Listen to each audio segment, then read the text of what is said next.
Dan kami merasa senang Majelis Hakim mencermati dengan detail, mencatat juga, kami perhatikan juga. Mudah-mudahan itu bisa memberikan masukan yang berharga di dalam mencari keadilan dan kebenaran. Tadi kita sudah membacakan keseluruhan duplik kita dalam posisi yang ada. Udah selesai semua urusan penuntut umum maupun tim penasihat hukum. Tinggal sekarang memang diserahkan sepenuhnya kepada Majelis Hakim. Majelis Hakim menyampaikan putusan tanggal 17 November. Jadi tanggal 17 November akan muncul putusan. Maka sisanya dari hari ini dan selanjutnya mungkin bagi sahabat-sahabat Mas Beki, keluarga besar Mas Beki, warga Sidikiyah, mungkin melanjutkan dengan doa, perjuangan dengan doa. Karena urusan keadilan ini ada dekat dengan Yang Maha Adil.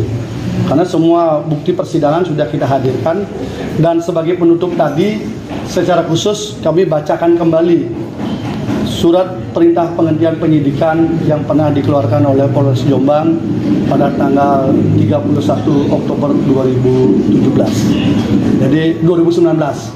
Jadi 31 Oktober 2019 itu kami bacakan kembali untuk mengingatkan bahwa kasus ini sebenarnya sudah pernah dihentikan dengan korban sama, dengan alat bukti yang sama, dengan cerita yang sama. Jadi kami hanya bisa mengingatkan begitu saja. Jadi sebagai penutup, tadi penutup dari keseluruhan duplik, tadi kami bacakan ulang SP3 daripada Polres itu. Bahwa setelah SP3 itu hanya selisih hitungan hari, pada saat itu langsung berubah menjadi sebuah kasus yang kemudian dibesarkan dan sepertinya tidak ada kebenaran sedikit pun di Mas Beki. Biarkanlah para pencari keadilan menakarnya itu wajar atau tidak. Tapi kami sudah menghadirkan itu karena itu kan dokumen yang sudah dikeluarkan oleh polisi juga, dan polisi kembali yang menyidik juga. Alasan polisi itu kenapa Bang menerima laporan itu sendiri, Bang? Tinggal tanya polisi. Tapi yang pasti adalah di sana jawabannya tidak cukup bukti. Jadi kasus itu dihentikan karena tidak cukup bukti. Korbannya sama, MNK. Jadi korbannya sama, kemudian alat buktinya sama juga, peristiwanya sama juga, hanya bedanya sebelumnya mungkin dia berjalan di rel hukum, tetapi berikutnya ini tampaknya kalau dilihat dari keanehan yang ada, tampaknya ada kekuatan di luar hukum yang bekerja sehingga kasusnya menjadi dipaksakan. Semua orang pasti tahu lah, kita buka-bukaan saja. Kan tidak mungkin, di mana ada SP3-nya selisih hari langsung kemudian dilanjutkan tanpa mencabut ini. SP3-nya kan tidak pernah dicabut sampai sekarang berlaku, sampai sekarang berlaku. Itu yang membuat Mas Beki menjadi aneh sehingga dia males. Ini tiap hari kok langganannya ke Polres Jombang terus gitu loh. Udah di SP3 dipanggil lagi, tiba-tiba jadi tersangka gitu. Jadi ini yang membuat kemudian beliau cukup lelah menghadapi proses hukum. Tapi kami sudah buka. Sekaligus juga kami menyesalkan kenapa sih kalau kita mau mencari kebenaran material, JPU dengan hakim kemarin tidak mau setuju membuka motifnya gitu loh. Kami kan ingin memanggil satu saksi penting di balik epicentrum kasus ini yang inisialnya E dan Y itu ya. EY inilah yang sebenarnya kita harapkan hadir di persidangan, tetapi dengan segala lika-liku caranya tidak berani hadir di persidangan. Padahal di BAP ada, gitu ya. Jadi padahal di BAP itu ada. Nah itu kami harap sebenarnya kalau sama-sama mencari motif selesai. Gitu. Sehebat apapun dia diskenariokan orang, kami yakin kalau dia duduk di situ pasti terbongkar aslinya. Karena kami kan sudah punya dokumen lengkap kan, tinggal kami cross check aja. Sama saksi korban itu kan, ketika dia berkilah begini, begitu, ketika kita tanya pelan-pelan, keluar semua kan, ngaku nggak pernah hubungan, padahal chatting mesranya ada. Chatting mesranya berkali-kali. Makanya itulah judulnya menjadi ketika pelakor menjadi pelapor. Pelakor ini sudah jelas-jelas menyebutkan dirinya ingin menjadi istri daripada Mas Beki.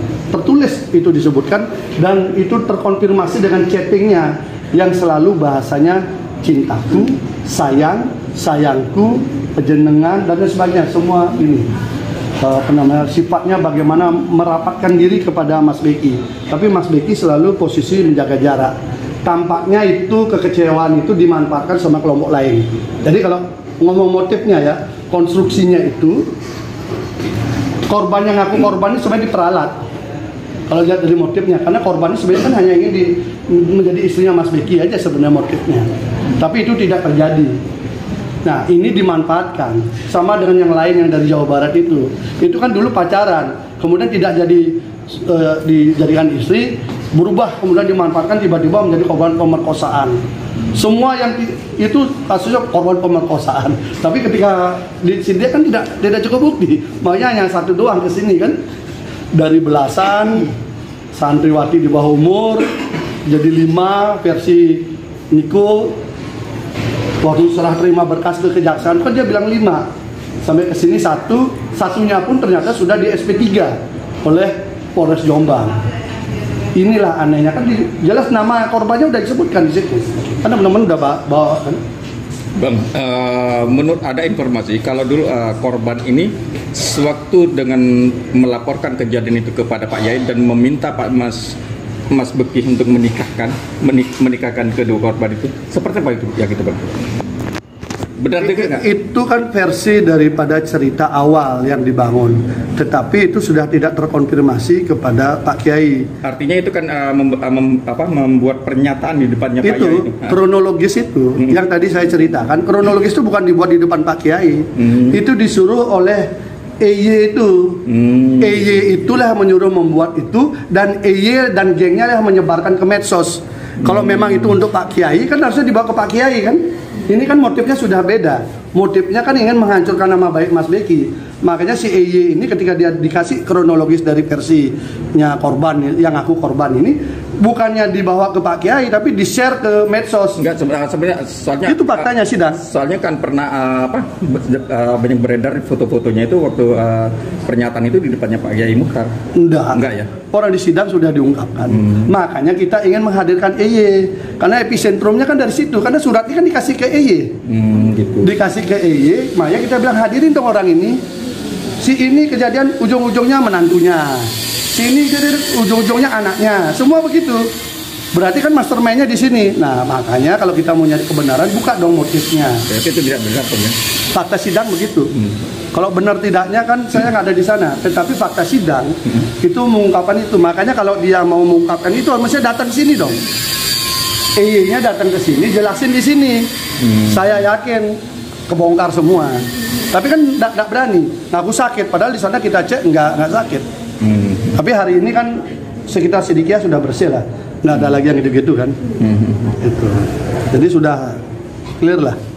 Gitu Bang. Siap.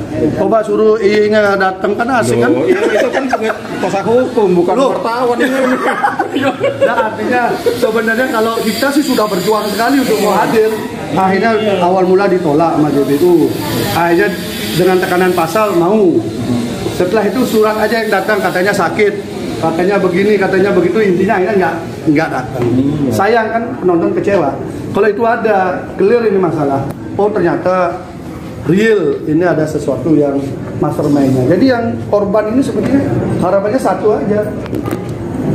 Kalau nyuwun pangapunten bah kulo bersedia menjadi garwani pun Mas Azal gitu loh intinya.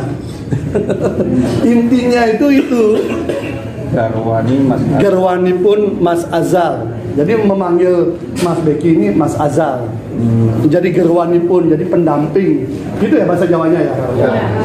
Ya, ya itu udah lah. Itu tulis tangan, diakui juga sama yang bikin. Masa ada orang diperkosa begitu?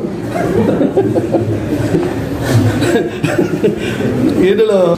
Tadi kita sudah membacakan keseluruhan duplik kita dan kami merasa senang majelis hakim mencermati dengan detail, mencatat juga, kami perhatikan juga. Mudah-mudahan itu bisa memberikan masukan yang berharga di dalam mencari keadilan dan kebenaran.